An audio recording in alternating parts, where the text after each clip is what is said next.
as I learned, love to play. It's not that it needs to be taught. Fully agree with what you say. We go too much of what we say measuring, but on top of that, it starts with what we also heard earlier, black and white, right or wrong. There is only, and this comes from education, there's only one answer for that question. And this is impossible. Again, it's multiple answers for the same question. I make often a joke and say, there is no stupid question. There may only stupid answers. A question cannot be stupid. A question can be asked. It doesn't matter. And then we qualify the question. How wrong is that? So a question is open. It's come back to my open-ended play. The question is open. And we should be proud. We should understand. And sometimes I question the question. I say, oh, why is that? Why you question that? Sometimes before I dedicate the answer, I question the question, where it comes from and why did you ask that? And then when I know the roots of the question, then I can present you an answer who is equivalent, valuable to your question. And people say, Peter, that was a question, why you question the question? I need to know it. I mean, why this question? Why this question is important? So to giving the right answer, I know the roots of it. I track it back, and now I know. Then I know I can give you the answer. So that's an interesting part. Today we are too often. You have a question, and this is one answer, and our education system expect there's one answer, and if you repeat it, you have a good tracking record. This is very sensitive. Then what's the next development? All the development on Earth is by questioning, not by answering. Can bring us to some concern, but we're teaching much more, give me the right answer. But in China, nowadays, because kids, they were forced to learn so much. Yeah. Let's say before 25 years old. After 25 years old, they are tired to learn. Actually, it's the real time to learn, but they are tired already. Now I'm done. Question, yeah, and now I'm done. Yeah. Finally, yeah. Well, that's where actually learning should start, to be prepared for life. Repeat to young dog pigs, we all prepare them for the starting line. We like to win the race on the starting line, but the life is after the starting line. Life is a long journey. Yes, yes. Yeah, I don't think it's really a Chinese thing. It's common society that people prepare for find the right answer, not question the question.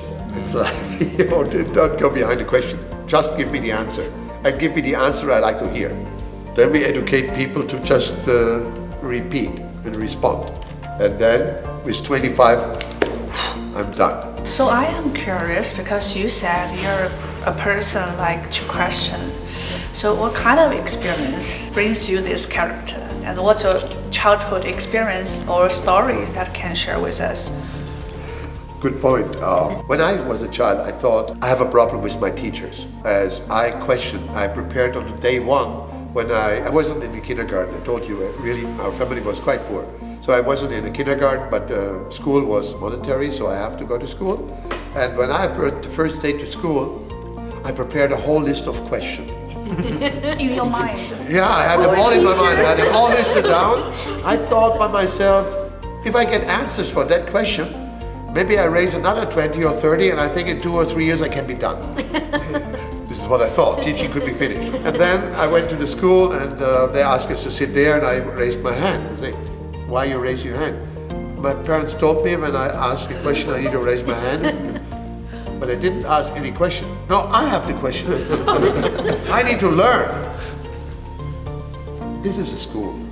In the school, I ask the question, and you guys, if I call you, you answer. Then I thought by myself, I was 6 years old, I thought, now I know why it takes 15 years. It's a funny experience, as I say earlier.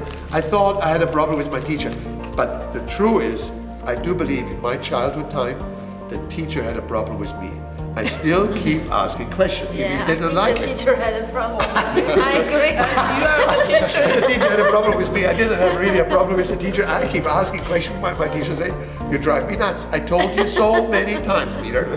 This is a school, and in the school, the teacher asks the question, and the students respond. And then I raised my hand. What? Why is that? I told you this.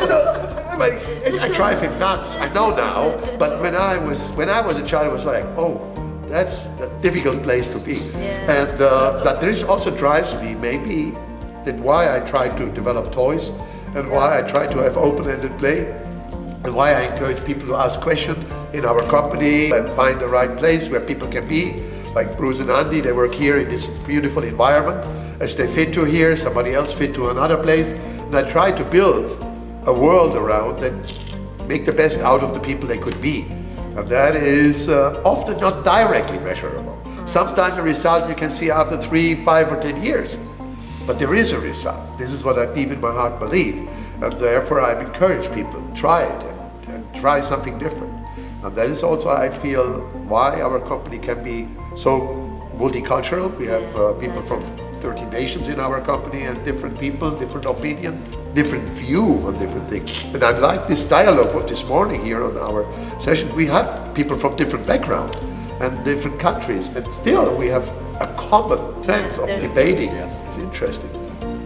Thanks for asking this question. It's a funny one, but it's a true one. And this drives me my whole life to make that teaching a better environment. But you're so insist in asking and you're not frustrated by your teacher. This is interesting to me because a lot of children, if the teacher says do not ask question, they will keep quiet. Yeah, that's a problem.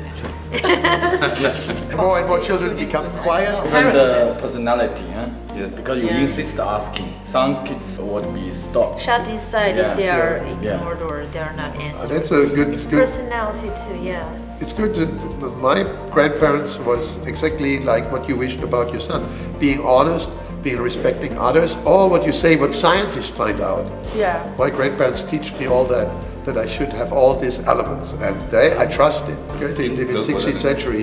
He was believing, in his theory of teaching, he believed you only learn from who you love and who you trust. So when this is true, the teacher need to engage the children that at least they find a trust and trust. So when I love and I trust my grandparents, I absorb everything. A teacher couldn't destroy it. This was so strong in me that I feel I was right. And 10 teachers, and I was in the army, I was in the Navy, and I keep asking why. And they're telling me, Peter, this is an army. There is no question. There is only orders and result. Why is that? I drive everybody crazy in my life, but I still believe what my grandparents teach me. As long as you're honest, as long as you have a personality and you engage others and you not overrule others, you have allowance to ask questions. This cannot be destroyed. So this is in my early childhood so layout and so strong rooted that my grandfather teach me from father's side, my grandmother teach me from mother's side. They teach me the same thing, and I trust both of them. So it cannot be totally wrong.